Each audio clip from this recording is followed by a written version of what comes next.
નમસ્કાર. નિર્માણ ન્યૂઝની વિશેષ રજૂઆત ઝરોડ કાર્યક્રમ સાથે હું છું યજ્ઞ ત્રિવેદી. દર્શક મિત્રો, આજે ઝરોડ કાર્યક્રમમાં ચર્ચા કરવા જઈ રહ્યા છે સ્થાનિક સ્વરાજની ચૂંટણીને લઈને. દર્શક મિત્રો, જ્યારે સ્થાનિક સ્વરાજની ચૂંટણીની વાત કરતા હોઈએ ને ત્યારે સૌથી મહત્વનો એક પોઈન્ટ એ આવતો હોય છે કે આ નગરપાલિકાની ચૂંટણી છે. નગરપાલિકાની ચૂંટણીમાં પણ એમ કહેવાય ને કે ઉમેદવારો તો 2000 કરતાં પણ વધારે છે, પરંતુ તેમાં પણ 215 કરતાં વધારે બેઠકો ભારતીય જનતા પાર્ટીએ બિનહરીફ કરી પણ દીધી હોય તેવી પણ બાબત સામે આવી છે. આક્ષેપ પ્રત્યાક્ષેપ પણ ઘણા જોવા મળતા હતા, પરંતુ આ તમામ પરિસ્થિતિની વચ્ચે શું નગરપાલિકાની ચૂંટણીઓમાં પણ અત્યારે હાલ મુદ્દાઓની ચર્ચા થાય છે? શું નગરપાલિકાની ચૂંટણીમાં પણ અત્યારે એમ કહેવાય ને કે જે ભૂપેન્દ્રભાઈ પટેલ હોય કે પછી CR પાટીલ હોય કે પછી બીજી બાજુ અમિત ચાવડા હોય કે પછી જિગ્નેશ મેવાણી પણ કેમ ના હોય, તમામ ધારાસભ્યો પ્રચાર કરવા માટે અત્યારે હાલ જતા તો હોય છે, દરેક નગરમાં ફરે છે, દરેક ગલીઓમાં અત્યારે હાલ જાય છે, દરેક ઘર સુધી પહોંચે છે અને એમ કહે છે કે ના, નગરપાલિકા તમારા દરેક પ્રશ્નો જે છે એ બધા અત્યારે હાલ તો સોલ્વ કરી દેશે અને અમે એ જ પ્રમાણે કાર્ય કરીશું. પણ શું નગરપાલિકાના મુદ્દાઓ પણ હજુ સુધી પૂર્ણ થયા? પણ તેની સાથે આક્ષેપો અત્યારે એવા પણ જોવા મળી રહ્યા છે કે ભારતીય જનતા પાર્ટી એ કોંગ્રેસથી ક્યાંક ડરી ગઈ અને એટલા માટે અત્યારે હાલ તો ફોર્મ પરત ખેંચાવવામાં આવી રહ્યા છે.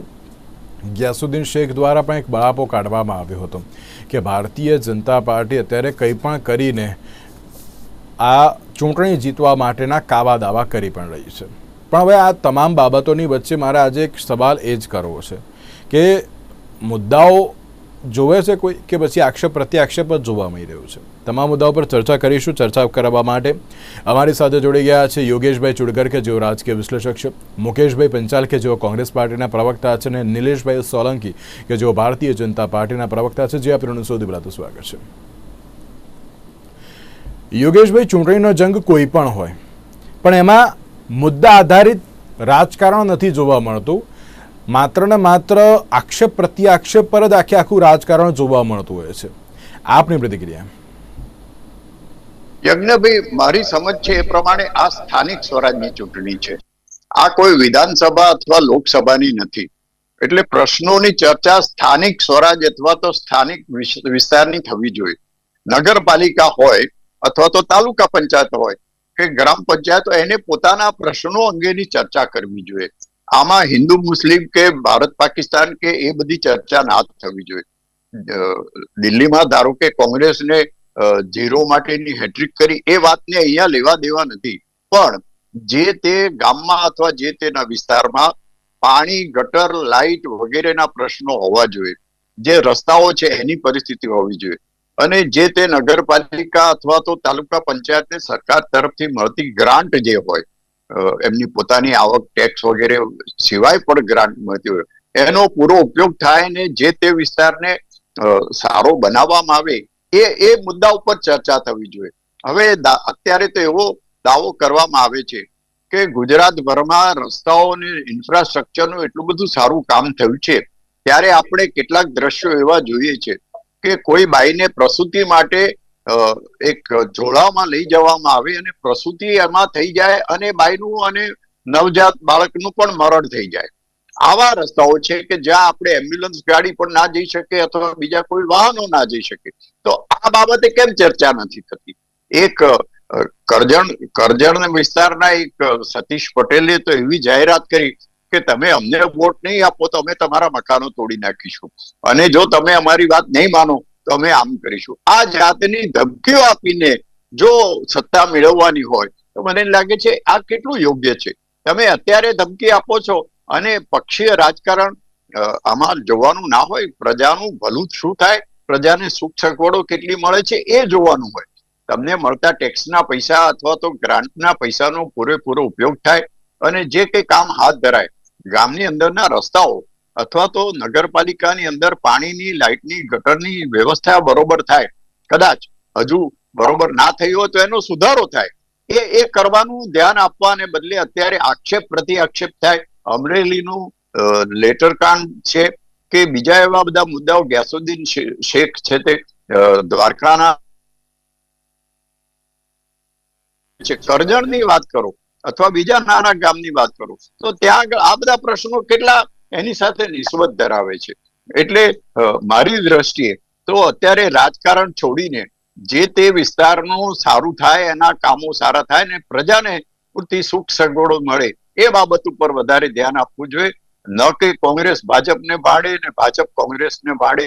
કોંગ્રેસની તકલીફ એ છે કે એને ભાજપે શું નથી કર્યું અથવા શું ખોટું કર્યું છે એ વાત કરે છે, પણ ધારો કે કોંગ્રેસ સત્તામાં આવે તો શું કરશે એવી કોઈ વાત કરતા નથી.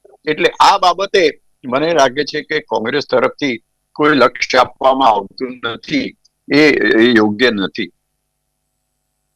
થતો હોય છે કે જ્યારે ચૂંટણીના જંગ જોવા મળતો હોય છે, ચૂંટણીના જંગમાં અત્યારે તમે મુદ્દાઓની વાત કરો, મુદ્દાઓની વાત અત્યારે કેમ નથી થતી, માત્ર આક્ષેપ પ્રત્યે આક્ષેપ જ થાય છે. યોગેશભાઈની એક વાત બહુ સાચી છે કે તમે નગરપાલિકાની ચૂંટણીમાં પણ દિલ્હી ઇલેક્શનનું કમ્પેરિઝન શું કરવા માટે કરવા જાઓ છો? દિલ્હીની આખી વસ્તુ અલગ છે, રાજકારણ આખી વસ્તુ અલગ છે, દિલ્હીના રાજકારણ અને ગુજરાતના રાજકારણની. પણ તમે અત્યારે મુદ્દા આધારિત વાત કરો તે બહુ જરૂરી છે. મેં આની પહેલીને એક ડિબેટમાં પણ મેં કહ્યું હતું કે એમ કહેવાય ને કે નગર, નળ, ગટર અને રોડ રસ્તાની વાતો અત્યારે થવી બહુ જરૂરી છે, પણ આ તો આક્ષેપ પ્રત્યે આક્ષેપોની વાતો થઈ રહી છે, એ ના થવી જોઈએ. મુકેશભાઈ, તમે તો આટલા વર્ષોથી અત્યારે તો એમ કહેવાય ને કે મહાનગરપાલિકામાં તો તમે કાર્યરત છો અને ઘણા બધા મુદ્દાઓ પર પણ તમે પણ વાત કરી છે. પણ તેની સાથે મુકેશભાઈ, જ્યારે નગરપાલિકાની ચૂંટણી અત્યારે તો આવતી હોય ત્યારે આ નગરપાલિકાની ચૂંટણીમાં સૌથી મહત્ત્વની બાબત પર એ ફોકસ અત્યારે કરવું એ બહુ જરૂરી જોવા મળતું હોય છે કે મુદ્દા આધારિત રાજકારણ હોવું એ બહુ જરૂરી છે, પણ મુદ્દા આધારિત રાજકારણ એ જોવા મળતું નથી. જો એટલે ભાઈ, કોંગ્રેસ પક્ષના અત્યારે ચારેય બાજુ જ્યાં સ્થાનિક સ્વરાજની ચૂંટણી છે કે અમુક શહેરોમાં વોર્ડની પેટા ચૂંટણી છે, ત્યાં દરેક જગ્યાએ કોંગ્રેસ પક્ષના ઉમેદવારો સ્થાનિક મુદ્દાઓને લઈને જ ચૂંટણીમાં પ્રચાર કરી રહ્યા છે, એ પબ્લિકને સમજાવી રહ્યા છે. જે તમે ધારો કે આ ઘાટોડિયા વોર્ડની પેટા ચૂંટણી છે, તેમાં હું પણ હમણાં 2-3 દિવસ ગયો હતો, તો અમે એ જ વાત કરતા હતા. લોકો કે અહીંયા પાણી ભરાઈ જાય છે ત્યારે નથી આવતા, અત્યારે આવો છો ને આવી બધી વાત કરતા હોય, તો અમે એ જ સમજાયું કે જે તમે આટલા વર્ષથી મત આપો છો છતાંય તમે અત્યારે પ્રશ્નની વાત કરો તો કોઈ આવતું નથી, આવું તમારું કહેવું છે. તો તમે જ્યારે કોઈ બદલશો, અમુક વર્ષો કે 5 વર્ષ આ હોય 5 વર્ષ આ હોય, તો કોઈને પણ એવી તકલીફ નહીં પડે કે કોઈ પોલિટિકલ માણસ કે અધિકારી અહીંયા હાજર નથી રહેતા એની તકલીફ વખતે જો બદલાયા કરશે ને તો દરેકને ચિંતા રહેશે કે આ પબ્લિક મને બદલી નાખશે. પણ તમે એક ધારામાં બધે આપી દેશો તો ત્યાં તમારું કોઈ સાંભળશે નહીં. આ બહુ વગર વિવાદની વાત છે. બીજી વાત એવું કહું કે જે રીતે ચૂંટણી શરૂ થઈ અને જે સામદામ દંડ ભેદની નીતિથી અમુક સીટો બિનહરીફ થઈ ભાજપની, એવી રીતે ચૂંટણી આવતા આવતા કોંગ્રેસ પક્ષના પણ કેટલાક જગ્યાએ બિનહરીફ સીટો થઈ છે. પણ કોંગ્રેસ પક્ષ પાસે એવું કઈ સામદામ દંડ ભેદ આપવા જેવું નથી. એ માત્ર જે મુદ્દાઓ સ્થાનિક છે એને લઈ અને કોંગ્રેસ પક્ષ શું કરી શકે સરકારમાં આવે તો એ વાતનો મેનિફેસ્ટો પણ દરેક સ્થાનિક લેવલે પત્રિકાઓમાં જાહેર કર્યો છે. એ કદાચ યોગેશ દાદાએ નથી જોયો, નહીં તો કોંગ્રેસ પક્ષ જો એના ઉમેદવાર જીતે તો શું કરશે આ વાત કરેલી જ છે. બીજી વાત કહું કે આપણે એમ વાત કરીએ કે કોઈ સ્થાનિક મુદ્દા સિવાયની વાત ન કરીએ, એ વાત 100% સાચી. કારણ કે સ્થાનિક સ્વરાજ્યની ચૂંટણી, નગરપાલિકા, વિધાનસભા અને લોકસભા દરેકના મતદાનની હા, એટલે એ જે મેં કહ્યું એના મુદ્દા અલગ અલગ હોય છે દરેક ચૂંટણીના. અને એમાં ખાસ કરીને અત્યારે હાલની જે સ્થાનિક સ્વરાજની ચૂંટણી છે એમાં તો નળ, ગટર ને રોડ આ વસ્તુ ઉપર મેઇન આધાર છે, જેનો દરેક મહાનગરપાલિકામાં અભાવ છે, આપણે જોઈ રહ્યા છીએ. અને લગભગ 60 થી વધારે નગરપાલિકાઓ પાસે તો ઇલેક્ટ્રિક બિલ ભરવાના પૈસા નથી, જે ગુજરાત સરકાર પાસે એ લોકોએ માગેલા છે. બરાબર? તો એનો મતલબ જે તમારો અણઘડ વહીવટ છે એ દેખાઈ આવે છે બહાર. નહીં તો તમારી પાસે ઇલેક્ટ્રિક બિલ ભરવાના પૈસા ના હોય, આવું તો હોય જ ના શકે.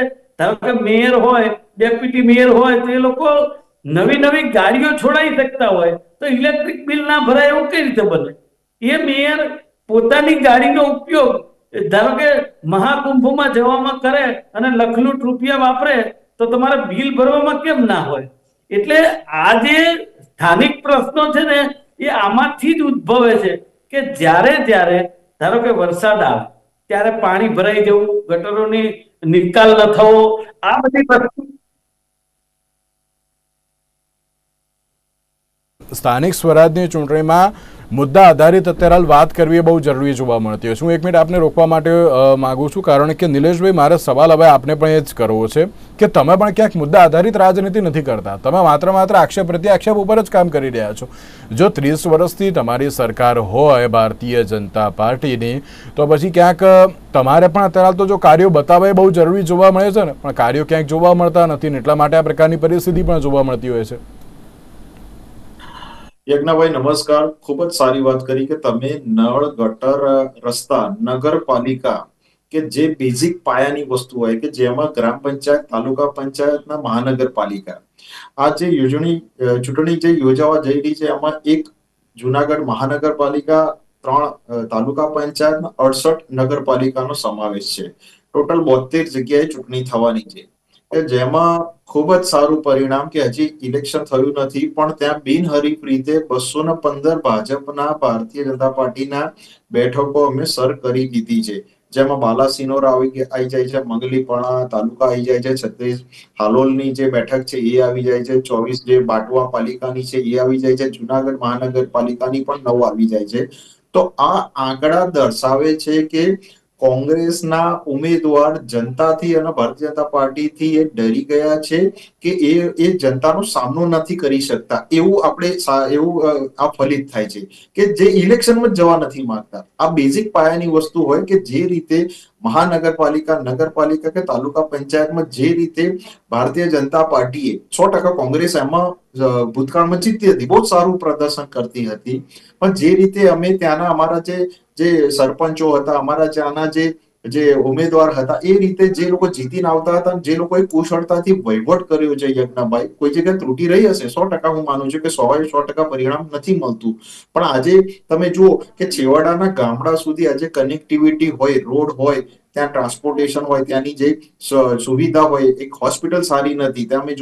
તમે જુઓ પહેલાના સમયમાં કે હોસ્પિટલ જવા માટે એક જિલ્લાથી બીજા જિલ્લા સુધી આવતું હતું. આજે સમગ્ર જગ્યાએ જે ગુજરાતનું જે સારામાં સારું વર્ગીકરણ થયું છે, એનું પોપ્યુલેશન વધ્યું છે, એનાથી જિલ્લાઓને પણ મોટા જિલ્લાને પણ વિભાજન કરીને અલગ જિલ્લા કરવામાં આવે છે, એનાથી બજેટ વધ્યું છે. બજેટ આજે તમે 3 લાખ કરોડથી પણ પાર આજે ગુજરાત સરકારનું બજેટ આવી ગયું છે. એનાથી એ બજેટ એ દર્શાવે છે કે જેટલી જે પાયાની જવાબદારી હોય એ છેવાડાના માણસ સુધી પહોંચે છે, અને એટલા જ માટે આ ઇલેક્શન જરૂરી છે. અને આપણે જુઓ કે 215 એટલે આ બેઠક, એટલે કોંગ્રેસને તો 100% તમે કહ્યું કે દિલ્હીના મુદ્દા અને દિલ્હીની ઇલેક્શનની વાતો ના થવી જોઈએ, પણ મુદ્દા બદલાય છે.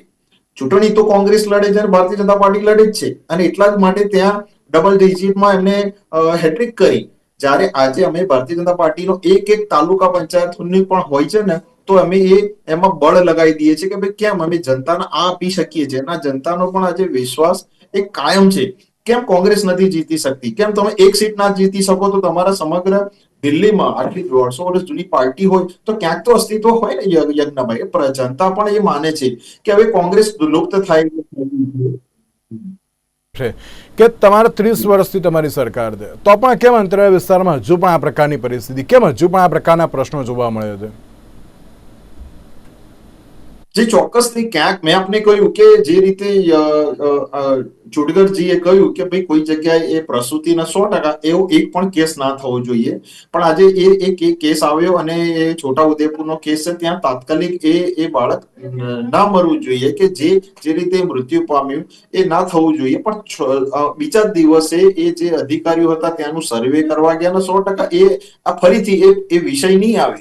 અને આમાં ગુજરાત સરકાર પણ આમાં બહુ ચિંતિત છે કે કોઈ પણ છેવાડાના ગામડામાં એક ઘર પણ કેમ બાકી રહી જાય. અને એટલા જ માટે તમે જુઓ કે પ્રધાનમંત્રી આવાસ યોજનાના 2 કરોડ મકાનો આજે પ્રધાનમંત્રી શ્રીએ યોજના લંબાવી અને ગ્રામીણમાં 2 કરોડ અને 3 કરોડ શહેરી વિકાસમાં, એમ કરી 5 કરોડની જે નવી સુવિધા જે યોજના લંબાવી છે. આજે ઘરે ઘરે જે શૌચાલય બનાવવા જોઈએ, તમે જો પહેલા શૌચાલય ખરેખર નતા. વાત કરી તો આજે એક જે પેલી બાબત સામે આવી છે ને, તેમણે એમ પણ કહ્યું છે જો મને વોટ નહીં આપો તો ઘરમાં પણ રહેવા નહીં દઉં. તો આ પછી આ પ્રકારની પરિસ્થિતિ અત્યારે તો જોવા મળતી હોય ત્યારે સવાલ તો થાય ને. નહીં, ચોક્કસ એ સવાલ થાય કે આજે પ્રધાનમંત્રી શ્રીનો અભિગમ છે કે ભાઈ માત્ર વિકાસની રાજનીતિ હોવી જોઈએ. મુખ્યમંત્રી શ્રી પણ એ વિષય આગળ વધારે છે કે વિકાસની સબકા સાથ સબકા વિકાસ 100% આવી કોઈ પણ જાતનો કોઈ કોમેન્ટ ના થવી જોઈએ. માત્ર મોદીજીના અભિગમથી અમે ચાલ્યા રહે છે ને એટલા જ માટે મુખ્યમંત્રીથી પ્રધાનમંત્રી સુધી આપણે એમને ત્યાં દિલ્હીની ગાદી પર મોકલ્યા છે. અને આજે તમે જો સમગ્ર બહુ જ બધા રાજ્યો ભારતીય જનતા પાર્ટીની શાસનથી ચાલી રહ્યા છે, લોકો આશીર્વાદ આપી રહ્યા છે, તો આવી એકાદ કોમેન્ટથી 100% એ થોડા આહિત થઈ જવાય કે એમનો કહેવાનો મિનિંગ એવો ના હોય, પણ છતાંય આપણે સમજીએ છીએ કે આજે પ્રધાનમંત્રીનો અભિગમ છે એને આગળ વધારીએ, મુખ્યમંત્રીનો અભિગમ છે એને આગળ વધારીએ કે માત્ર ને માત્ર વિકાસની રાજનીતિ થવી જોઈએ. અમે કોઈ કામ કરીએ છીએ તો ભૂલ થતી હોય, પણ કોઈ કામ જ ના કરતા હોય તો ભૂલનો એ આશય નથી થતો. 100% હું આપને કહું છું કે આ વખતે 68 નગરપાલિકા જે અમારા જે ઉમેદવારો છે બધા જે રીતે બહુ જ સારું પરિણામ આવશે ને પૂર્ણ બહુમતથી ભારતીય જનતા પાર્ટી ફરીથી આવશે. અને થોડા જ સમય પછી મહાનગરપાલિકાની 10 મહિના કે વર્ષ પછી ઇલેક્શન આવશે, તો એમાં પણ અમે આ રીતની જે તૈયારીઓ કરી રહ્યા છે, આ રિઝલ્ટ પણ અમે મહાનગરપાલિકામાં એ પરસેપ્શન અમે બનાવી શકીશું કે આજે જનતા માટે અમે અડીખમ બારે માસ અમે ઉભા રહીએ છીએ, તો એ સાબિત કરીએ છીએ. કોઈ જગ્યાએ કોઈ ત્રુટિ રહી જાય છે યજ્ઞભાઈ, તો 100% કે વિદ્યાર્થી 100 માંથી 100 માર્ક લાવવાના એ શક્ય હોતું, પણ છતાંય હું કહું છું કે જે ગામડામાં જે આદર્શ ગામડાની જે સંખ્યા ઓછી હતી એને પણ અમે વધારીશું. અને આદર્શ ગામડાનું જે ટેગલાઇન છે એ ભારતીય જનતા પાર્ટીની સરકારમાં જ આવ્યું છે. અને 100% હું કહું છું કે મહાનગરપાલિકા કે જે સિટીમાં જે લોકોને સુખ સુવિધા મળે છે ગ્રામીણને એ હક છે કે તાલુકાઓમાં એ જ્યાં સુધી સરકાર નથી પહોંચી, જ્યાં લાભાર્થીઓ નથી પહોંચ્યા, ત્યાં આ વખતે અમારી સરકાર અમારા લાભાર્થીઓ વધે એવી દિશામાં મુખ્યમંત્રી શ્રીના નેતૃત્વમાં આખું ઇલેક્શન અમે એ સર કરી રહ્યા છે. અને જે રીતે અમને અત્યારથી સારી બઢત મળી છે, તો હું માનું છું 16 તારીખે જે ઇલેક્શન થવાનું છે એ ભારતીય જનતા પાર્ટીના ફેવરમાં થશે અને ભારતીય જનતા પાર્ટીને કમળ જ થશે. પહેલા તો તમે રિઝલ્ટ ડિક્લેર કરી નાખો છો, એટલા માટે સવાલ એ છે કે ના શું આ 30 વર્ષના જે શાસનમાં જે બધી યોજનાઓની તમે વાત કરી એ બધી યોજનાઓ થઈ છે કે નહીં? મુકેશભાઈ, લાગે છે કે ના આદર્શ ગામડું બની ગયું હોય તેમ?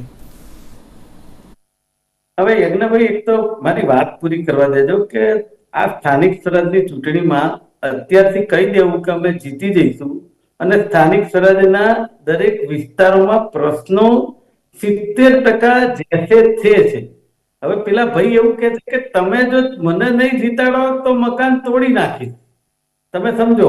એટલે હવે સામદાન દંડ ભેદની નીતિનો એક આ ભાગ થયો. અચ્છા, પ્રધાનમંત્રી અને મુખ્યમંત્રી જો એવું કહેતા હોય કે આપણે ફેર ઇલેક્શન કરવું છે, કોઈ જાતની માથાકૂટ ના જોઈએ, તો એ જે ભાઈ બોલ્યા એને સસ્પેન્ડ કરી નાખ્યા ભારતીય જનતા પાર્ટીએ? ના, નથી કર્યા. આ એમ કેમ પ્રકારે ભારતીય જનતા પાર્ટી પોતાની પાસેની નાણાં કોથળી છૂટી મૂકી અને આ રીતની ધાક ધમકીથી આ રીતે જો ચૂંટણી લડે, તો સ્વાભાવિક રીતે જે કોંગ્રેસ પક્ષનો ઉમેદવાર સીધો સાદો જે નાનો માણસ હોય એ ડરી જાય ને ધમકાવે. નો ડાઉટ એને પ્રોટેક્શન રૂપે કોંગ્રેસ પાર્ટી દરેક જગ્યાએ કાર્યરત છે, પણ કહેવાનો મતલબ એવો છે કે લોકશાહીની અંદર જ્યારે ચૂંટણી લડાતી હોય તો પ્રશ્નોની વણથંભી વણઝાર છે કે સ્થાનિક સ્વરાજ્યની જે ચૂંટણીઓ છે નગરપાલિકાની, મેં તમને એમ કહ્યું કે એ એટલા માટે ઇલેક્ટ્રિક બિલ ભરવાના પૈસા નથી કે એમાં નરો ભ્રષ્ટાચાર થાય છે. ચીફ ઓફિસરથી માંડી અને જે પંચાયતના સભ્યો હોય પાલિકાના અને જે ચેરમેન હોય, આ બધા નવી 50 લાખની ગાડીઓ લઈ આવે. ક્યાંથી આવે આ ગાડીઓ? મને નવાઈ લાગે છે.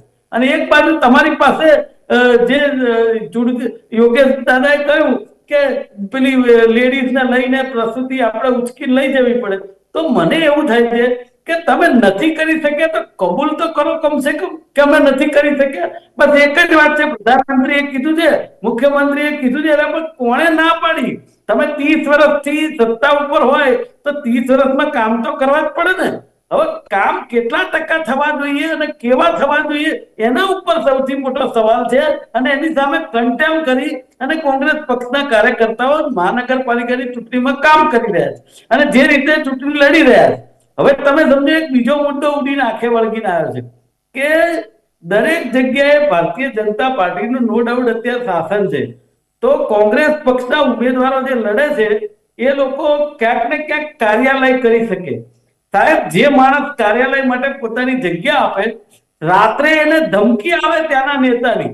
પેલો માણસ એમ કે કોંગ્રેસ પક્ષનું કાર્યાલય નહીં કરવા દઉં ને તો મારી દુકાન નહીં ચાલે અથવા મારું મકાન નહીં ચાલે અથવા મારું બિલ્ડિંગ નહીં ચાલે.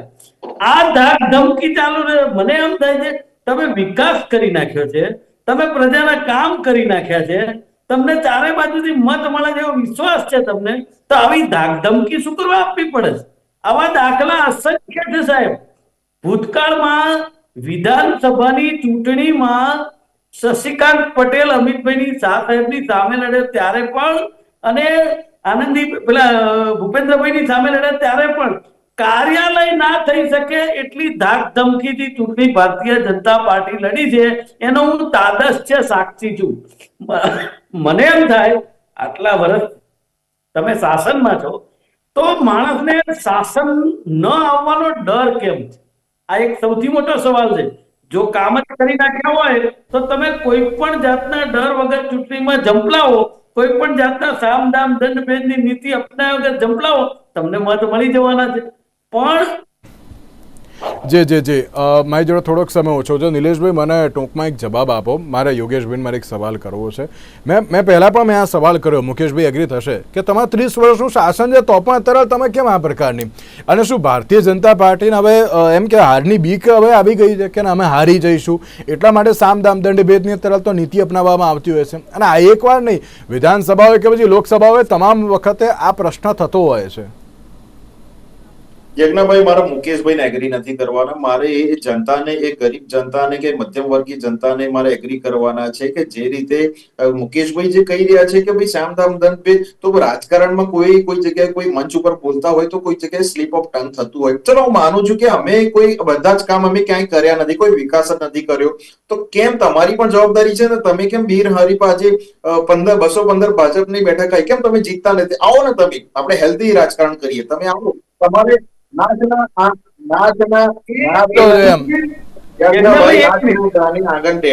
તમારે જીતવું નથી, તમારે સત્તામાં નથી આવું, અને જે કામ કરી રહ્યા છે તમે આક્ષેપ કરવા વાળી પાર્ટી કોંગ્રેસ થઈ જ ગઈ છે. હવે આપ જુઓ કે સમગ્ર ભારતમાં આજે એમની તમે આજે પેરામીટર, મારે ભારતની વાત નથી કરી, હું હજુ કહું છું, હું આપણે ખાલી નગરપાલિકાની વાત કરો. સ્થાનિક સ્વરાજથી તો ચાલુ કરો, તમે લોકલ તાલુકા પંચાયતથી તો જીતવાનું ચાલુ કરો ભાઈ. તમે ચાલો, ઓકે મુકેશભાઈ 10 સેકન્ડ, તમારે કઈ કેવું હતું? મેં તમને કહ્યું હતું કે છેલ્લે ભારત પાકિસ્તાન, દિલ્હી અને એમના રાજ્યો એના ઉપર આવી જ જશે.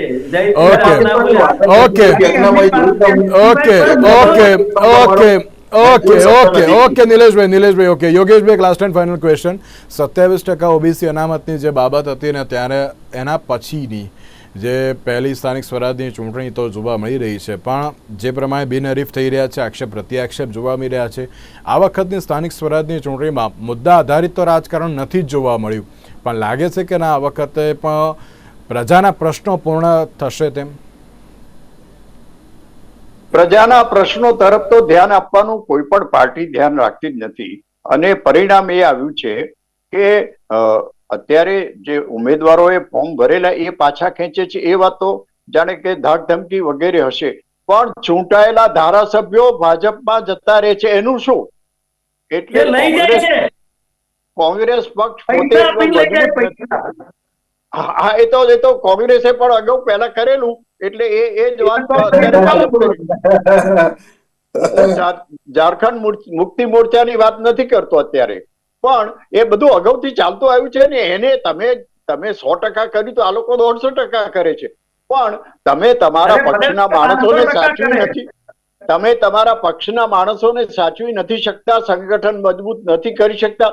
અને મુકેશભાઈ, મારે તો તમને યાદ કરવા છે, છેલ્લી ચર્ચામાં હું હતો ત્યારે આપણે કહેલું કે દિલ્હીમાં તો અમારી સરકાર બનશે, પણ તમે તો ત્યાં હેટ્રિક લગાવી દીધી. એટલે કોંગ્રેસ પક્ષે આશા હોય, બહુ સારી આશા તો મને પણ છે કે આપણો દેશનો કંઈક સુધારો થશે, પણ ડે બાય ડે હેમાબેન આચાર્યએ કીધું એ પ્રમાણે ભારતીય જનતા પાર્ટી 1 by 1 કરતી નીચે જતી જાય છે. અટલ બિહારી વાજપેયી અને અડવાણીનો પક્ષ હવે રહ્યો નથી, હવે કોઈક જુદો પક્ષ બની રહ્યો છે. એટલે ભારતીય જનતા પાર્ટીમાં પણ આ પરિસ્થિતિ છે, કોંગ્રેસમાં પણ ઇન્દિરાબેન જેટલો મજબૂત હતા એવા કોઈ મજબૂત નેતા નથી આપણી પાસે, એટલે કોંગ્રેસ સારો દેખાવ નથી કરી શકતો. પણ કમ છે કમ આ સ્થાનિક સ્વરાજની ચૂંટણીમાં સારો દેખાવ કરે અને પ્રજાનું ભલું થાય એવી આપણે અપેક્ષા રાખીએ.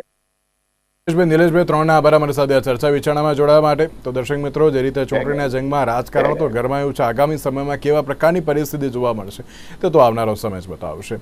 આજના વિશેષ કાર્યક્રમને રજા આપશો. નમસ્કાર.